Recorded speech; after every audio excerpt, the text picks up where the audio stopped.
आप सभी को प्रणाम। आज दिन सोमवार है। भोलेनाथ की कृपा सब पे बनी रहे, इस कामना के साथ मैं श्री रामचरितमानस से संबंधित कुछ बातों को आपको बताना चाहता हूँ। बालकांड में गुरु वशिष्ठ द्वारा मर्यादा पुरुषोत्तम राम के कुल के संदर्भ में बताया गया है। उन्होंने जिस तरह से बताया है या जो बातें हैं उसमें दिलीप के पुत्र भगीरथ, जिन्होंने गंगा जी को, पवित्र गंगा जी को पृथ्वी पे उतारा था, उनके पुत्र जो है ककुस्थ, और ककुस्थ के पुत्र जो है रघु, और तभी से रघु कुल की बात कही गई, रघुकुल का जन्म हुआ। इस संदर्भ में मैं छोटा सा एक परिचय दूंगा। चूँकि लोगों ने ये कहा था राम और कृष्ण कल्पित जी हैं, दोनों कल्पित है, कहानी है। मैं कुछ तथ्य आपके सम्मुख रखने की कोशिश करूंगा। रघुकुल का जो वंश है, रघुकुल जब से चला आया, हम बहुत पीछे ना जाएं। सभी को पता है राजा दशरथ के पुत्र, 3 भाई राम, लक्ष्मण, भरत, शत्रुघ्न। एक इनकी बहन भी थी शांता, जिनका जिक्र बहुत कम पाया जाता है, लेकिन मैंने कहीं पढ़ा था कि इनकी एक बहन शांता थी। अब मैं आऊँ उस प्रसंग के बारे में, तीनों भाइयों का स्नेह प्रेम या पूरे परिवार में जो व्यवस्थाएं, उसका मैं जिक्र करूंगा। मैं कैकेयी पे जाता हूँ। कैकेयी ने कभी किसी सुखद परिस्थितियों में या प्रसन्नता में या बहुत अच्छे संबंधों के आधार पर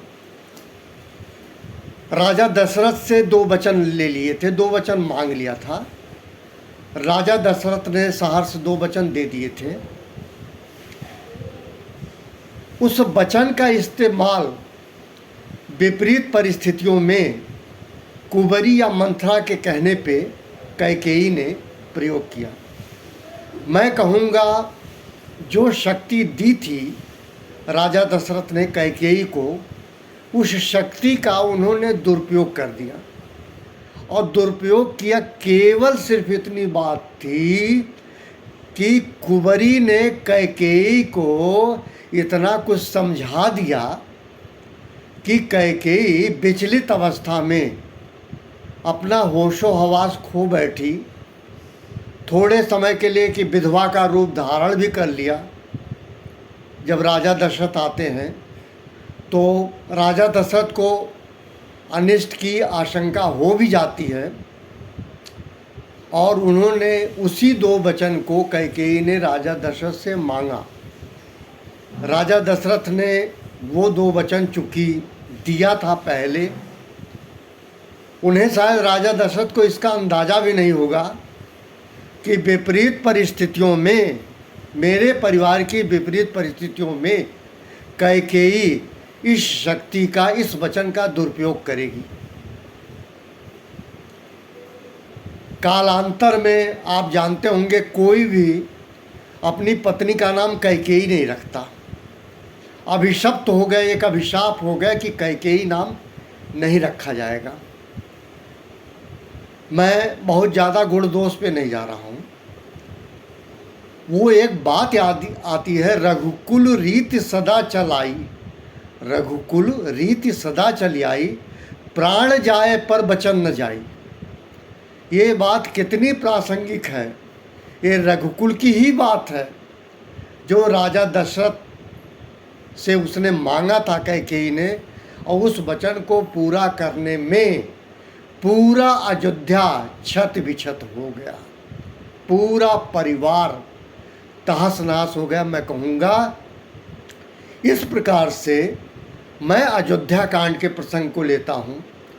अयोध्या कांड में जब सबको इकट्ठा किया जाता है और भरत को राज्याभिषेक की बात होती है, तो भरत बहुत ही मार्मिक भाव से जब सारी बातें सुन लेते हैं सारे संतों के, वशिष्ठ जी भी थे और लोगों की, तब उन्होंने एक गोस्वामी तुलसीदास ने एक चौपाई कही, अस अभिलाष नगर सब काहूँ, कह कह सुता हृदय तिदाहूँ, को न कुसंगत पाए न साई, राय न नीच मते चतुराई।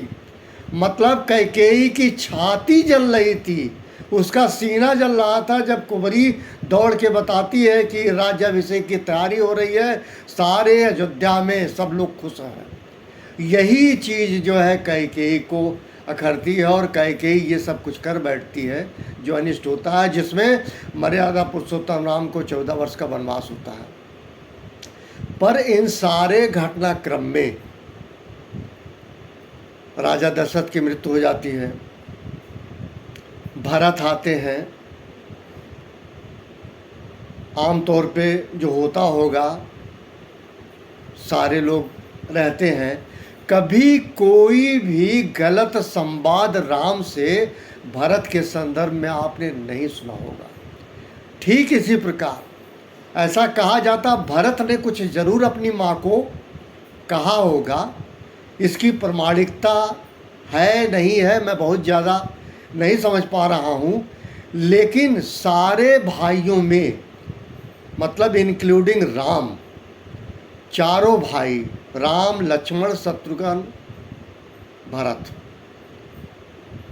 चाहे इस तरह से कहें, चाहे राम भरत लक्ष्मण शत्रुघ्न, राम लक्ष्मण भरत शत्रुघ्न, चार भाई, इन चारों भाइयों में इन सारे घटनाक्रम को लेके कहीं कोई विवाद आपको नहीं मिलता होगा। अयोध्या कांड में कहीं जिक्र भी नहीं है और किसी भी रामायण में ऐसी बात नहीं आई है कि ये कलह हुआ है, गिरा कलह हुआ है या किसी प्रकार का। भाइयों का प्रेम दर्शाया गया है, भरत का प्रेम दर्शाया गया है, राम के खड़ाऊ को वहाँ रख के, जो भी आप कह लें, जिस तरह से कह लें, शत्रुघ्न का उनके निकट बने रहना। मतलब चारों भाइयों में देखे, चारों भाइयों ने कहीं कोई पत्नी या पारिवारिक सुख की बात नहीं आती है। शत्रुघ्न भरत के साथ, राम के साथ लक्ष्मण, सीता वहाँ चली जाती है, उर्मिला का त्याग देखिए। ये सब बातें मैं क्यों कह रहा हूँ, कलयुग में 4500 वर्ष पहले की बात है, ये सब बातें हैं। लोग जो है देवी देवताओं पे उंगली उठाते हैं, देवी देवताओं के बारे में विश्लेषण करते हैं।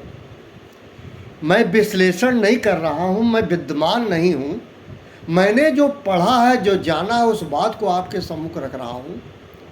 क्योंकि पूरी हिंदुस्तान की जो बात है या सनातन धर्म की बात है या हिंदू धर्म की बात है, इसमें मरने कटने का कोई प्रावधान है ही नहीं है। विनयशीलता है, विनम्रता है, स्नेहिल भाव से बातचीत है, प्रेम ही प्रेम है। इतने सारे दुख के बावजूद बातें बहुत हैं। चित जल पावक गगन सबीरा, पंचरचिता द्रधम शरीरा, ये सब बातें हैं। गोस्वामी तुलसीदास ने भी कई जगह कई बातों को कहा है और नीयत पे छोड़ दिया है, नीयत पे छोड़ दिया है।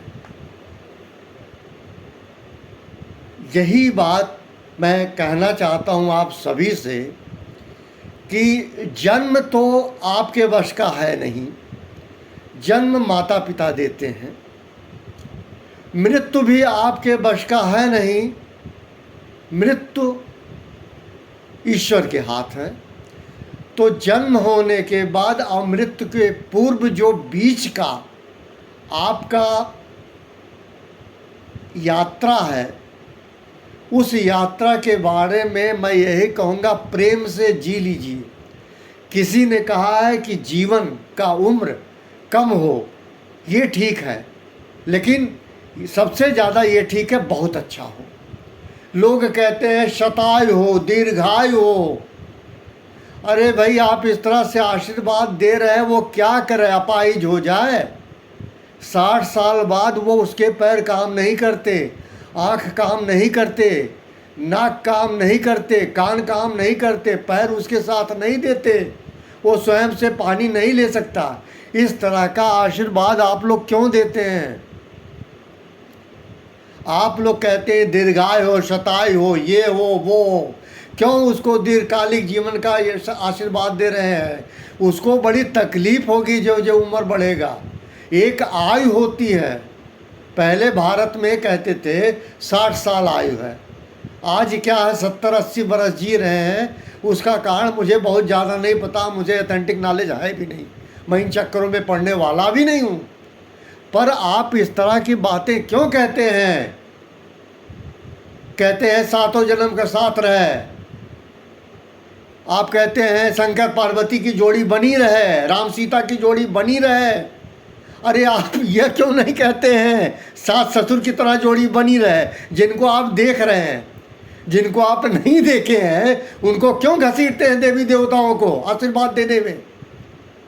शादी ब्याह होने के बाद जब रिसेप्शन होता है, स्टेज पे आशीर्वाद देते हैं, राम सीता की जोड़ी बनी रहे, शंकर पार्वती की जोड़ी बनी रहे। आपको कोई ज्ञान है इनके विषय में? इन लोगों के देवी देवताओं को कलयुग में किसी और तरह से क्यों घसीटते हैं? अपने स्वार्थवश।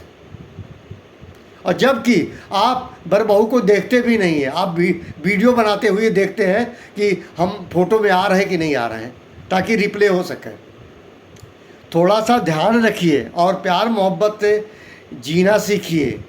उसमें दुख का साया मत लाइए, दुख को बढ़ा चढ़ा के मत कहिए। दुख आपके बढ़ाने चढ़ाने से न घटेगा न बढ़ेगा। दुख दुख है, दुख को प्यार कीजिए। अगर आप जो है खुशी को प्यार करते हैं, अतिरेक हैं, अतिरेक हो जाते हैं दोनों का। सुख और दुख मैं नहीं कहता, दुख आएगा, सबके साथ आएगा। सुख दुख का एक सामंजस्य बनाना होगा।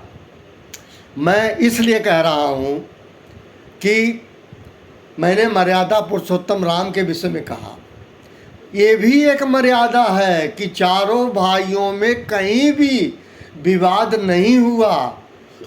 और आज क्या हो रहा है कलयुग में, अगर 2 बेटे हैं और दोनों बेटों का विवाह हो गया, महिलाओं का एंट्रेंस, कलह का प्रवेश, दोनों, there is direct relationship between arrival and both arrivals are there. ये कितनी गलत बात है। अरे प्यारे, बहुत कम जीवन है, बहुत प्यार से रह लीजिए। धन संपत्ति, मटेरियलिस्टिक अप्रोच का जो रिकॉग्निशन कर रहे हैं, वो आपको खुद को तबाह कर देगा। लोग पैसे कमा रहे हैं, बहुत सारे पैसे कमा रहे हैं, गड्डियाँ रख रहे हैं। मैं किसी व्यक्ति का नाम लेके परिभाषित नहीं करना चाह रहा हूँ। लोग 20-20 कमरे का मकान बना रहे हैं, एक भी कमरे की उनकी सफाई नहीं हो पा रही है। ऐसा कृत्य क्यों करते हो जो कृत्य आप पूर्ण ना कर पाएँ? ऐसे कार्य क्यों करते हो जो आपके नियंत्रण से बाहर हो जाए? इन सभी बातों के साथ आप सभी को प्रणाम। Thank you very much.